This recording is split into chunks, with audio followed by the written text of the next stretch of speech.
하나님 말씀은 요한복음 우리 2장 1절에서 11절까지 함께 읽겠습니다. 요한복음 2장 1절에서 11절까지 우리 함께 읽겠습니다. 사흘째 되던 날 갈릴리 가나에 혼례가 있어 예수의 어머니도 거기 계시고 예수와 그 제자들도 혼례의 청함을 받았더니 포도주가 떨어진지라. 예수의 어머니가 예수에게 이르되 저들에게 포도주가 없다 하니 예수께서 이르시되 여자여 나와 무슨 상관이 있나이까 내 때가 아직 이르지 아니하였나이다. 그의 어머니가 하인들에게 이르되 너에게 무슨 말씀을 하시든지 그대로 하라 하니라. 거기에 유대인의 정결 예식을 따라 두세 통 드는 돌 항아리 6이 놓였는지라. 예수께서 그들에게 이르시되 항아리에 물을 채우라 하신즉 아구까지 채우니 이제는 떠서 연회장에게 갖다 주라 하시매 갖다 주었더니 연회장은 물로 된 포도주를 맛보고도 어디서 났는지 알지 못하되 물 떠온 하인들은 알더라. 연회장이 신랑을 불러 말하되 사람마다 먼저 좋은 포도주를 내고 취한 후에 낮은 것을 내거늘 그들은 지금까지 좋은 포도주를 두었도다 하니라. 예수께서 이 첫 표적을 갈릴리 가나에서 행하여 그의 영광을 나타내심에 제자들이 그를 믿으니라. 아멘. 오늘 말씀을 통해서 은혜 받고 말씀 붙잡고 나감으로 말씀의 그런 축복과 또 역사하심을 풍성하게 경험하시는 저와 여러분 되시기를 바랍니다. 1월달 한 달은 말씀 축제로 정한 그런 본문은 없고요. 하나님께서 주시는 그런 말씀의 내용을 가지고 본문을 가지고 함께 이 수요 예배 시간에 말씀을 나누기를 원합니다. 오늘 이 말씀의 내용은 여러분 잘 아시는 예수님의 첫 번째 이적에 관한 내용입니다. 가나 혼인잔치에 관한 내용이에요. 예수님이 3년 반 동안 사역하시는 가운데 많은 이적을 행했잖아요. 죽은 자도 3번이나 살렸고 병자도 많이 고치시고 오병이어 같은 그런 기적도 행하셨고 많은 이적, 표적을 행하셨는데 그 많은 이적, 표적 가운데 첫 번째 기적이면서 또한 표적이 뭐냐니까 오늘 이 가나 혼인잔치에서 물이 변하여 포도주가 되게 하는 이적입니다. 여기 첫 번째 표적이라 했어요. 첫 번째 표적. 이 첫 번째라는 말은 그냥 여러 가지 가운데 birth이다. 그런 의미가 아니에요. 제가 요한복음 강의할 때도 말씀을 드린 적이 있는데 여기 첫 번째란 말은 그 헬라어로 한번 따라해 주시기 바랍니다. 아르케. 예, 아르케란 말은 태초에 하나님이 천지를 창조하시느라 할 때 그 태초가 뭐라고요? 아르케. 그러니까 이 첫 번째 표적이라는 것은 바로 태초에 하나님이 창조할 때에 그때 하나님이 사용하시고 역사하신 것처럼 예수님께서 이 땅에 오셔서 첫 번째 바로 표적을 행했다는 거죠. 태초에 누가 계셨습니까? 하나님이 계셨죠. 그런데 예수님이 이 땅에 오셔가지고 첫 번째 표적을 하는데 그 첫 번째 표적이 뭐라고요? 하나님이 이 우주를 창조할 때에 그때와 똑같은 그런 내용을 가지고 본질을 가지고 이 첫 번째 표적을 행한다는 거예요. 그러니까 이 첫 번째란 말은 바로 태초에 우주를 창조하신 하나님께서 천지를 창조하신 것처럼 바로 예수 그리스도가 창조주이시고 그 창조주신 예수님이 이 땅에 와서 바로 이적을 행하셨다. 그런 의미를 갖고 있는 것입니다. 그 다음에 여러분 이 표적이라는 단어 한번 따라해 주시기 바랍니다. 세메이온. 헬라어로 세메이온이라는 거예요. 이걸 뭐라니까? 사인판을 가리킨 겁니다. 길을 가다가 여러분 사인판이 나오지 않습니까? 오른쪽 아니면 왼쪽 유턴 어디로 가라고 표지판이 나와 있지 않습니까? 그래서 이적이라 할 수 있음에도 불구하고 굳이 요한은 표적이라는 단어를 쓰는 이유는 있죠. 왜? 예수님이 누구라고요? 하나님이라는 거예요. 하나님이 어떻게 해요? 이적을 행하셨다는 거죠. 그러니까 이 가나 혼인잔치 이 이적을 통해서 뭐라고요? 예수님이 누구라고? 하나님이신데 그 하나님 되심을 이 표적을 통해서 이 이적을 통해 보여준다는 거예요. 그래서 이 가나 혼인잔치에서 물이 변하여 포도주게 하시는 이 이적은 바로 하나님이 태초에 천지를 창조하신 것처럼 우리의 삶 속에서도 하나님께서 얼마든지 아무것도 없는 가운데서 있게 하시는 그런 창조 역사를 향하신다. 그런 강력한 메시지를 우리에게 갖게 하고 주는 그런 표적이 오늘 이 가나 혼인잔치에서 물이 변하여 포도주가 되게 하는 표적입니다. 그러니까 오늘 이 표적은 여러 표적이 있지만 그 가운데도 이렇게 굉장한 우리에게 주고자 하는 그런 교훈과 미닝이 많아요. 그래서 오늘 세 가지 이 표적을 통해서 우리에게 주시고자 하는 교훈들을 붙잡기로 원합니다. 첫 번째로 한번 따라해 주시기 바랍니다. 하나님의 때를 알고 준비하자. 자, 여러분 때가 있잖아요. 여러분. 일할 때가 있고 쉴 때가 있고 쓰임 받을 때가 있고 또한 이제 우리가 은퇴할 때가 있고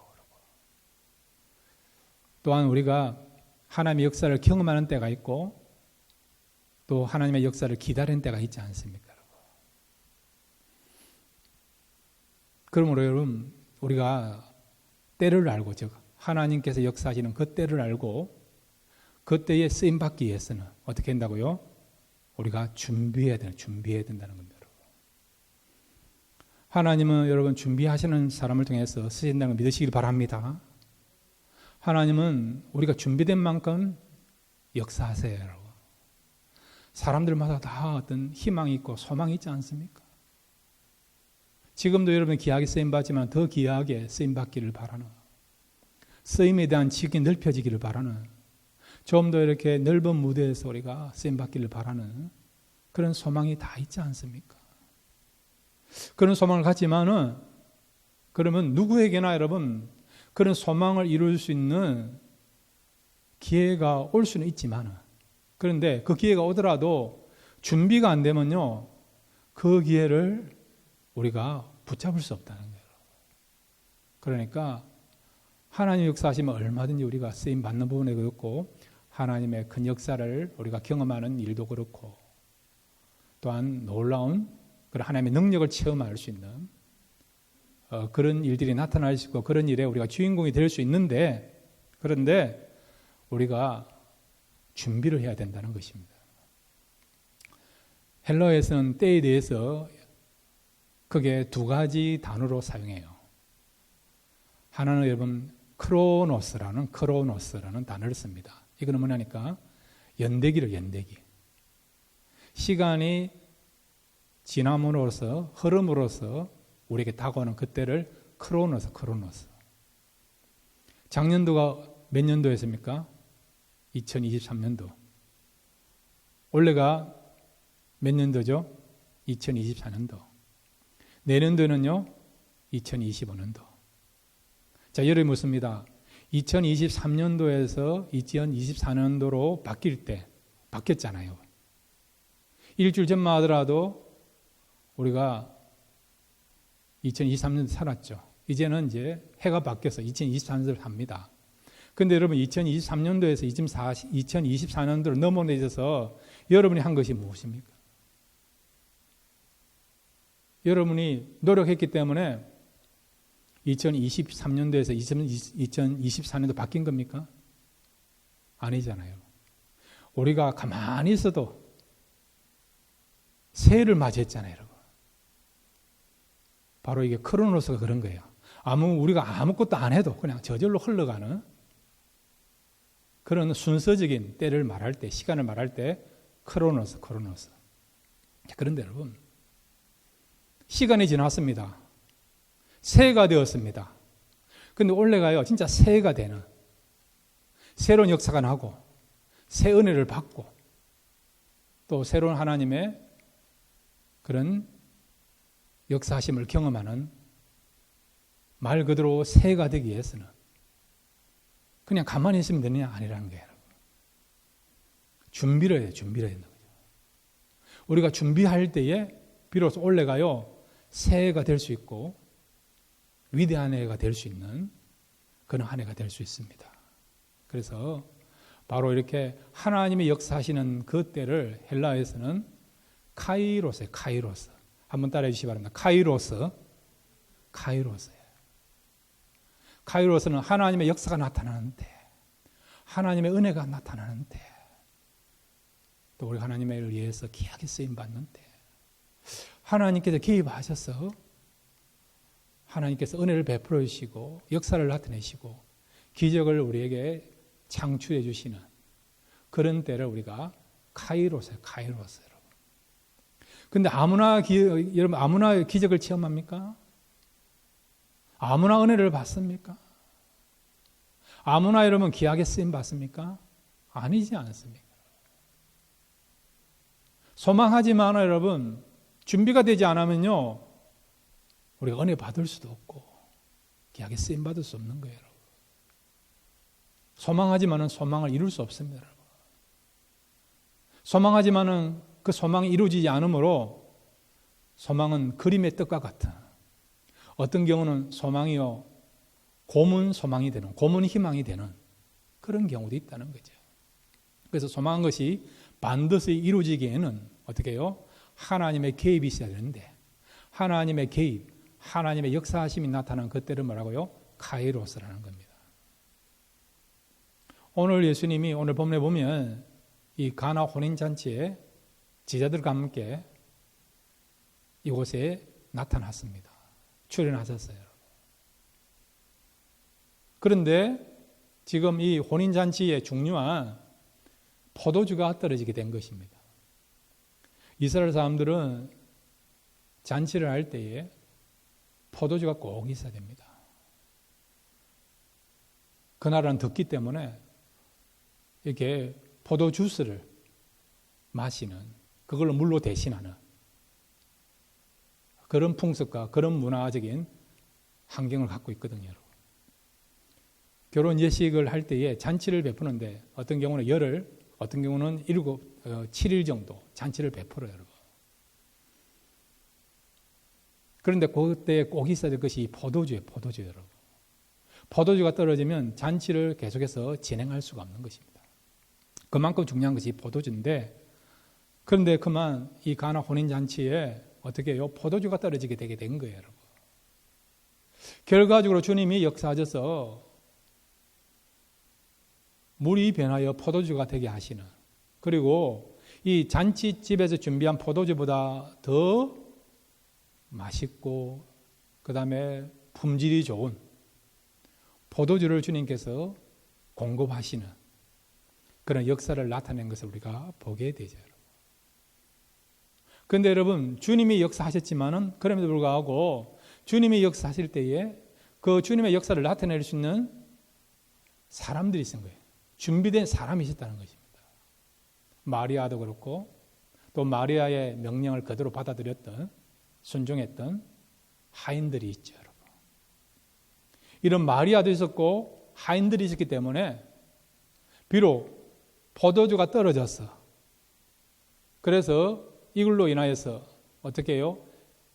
잔치집이 이제 흥이 더 나지 않고 기쁨이 충만해야 되는데 유지돼야 되는데 기쁨이 사라질 수밖에 없는 평생 두고 아쉽고 후회스러운 일이 생길 수밖에 없는 그런 상황이 됐는데 그런데 주님이 그곳에 찾아오셨고 그 다음에 주님의 그런 어떤 능력과 기적을 그대로 나타낼 수 있는 드러낼 수 있는 마리아와 그리고 하인들이라고는 준비된 사람이 있다는 거죠.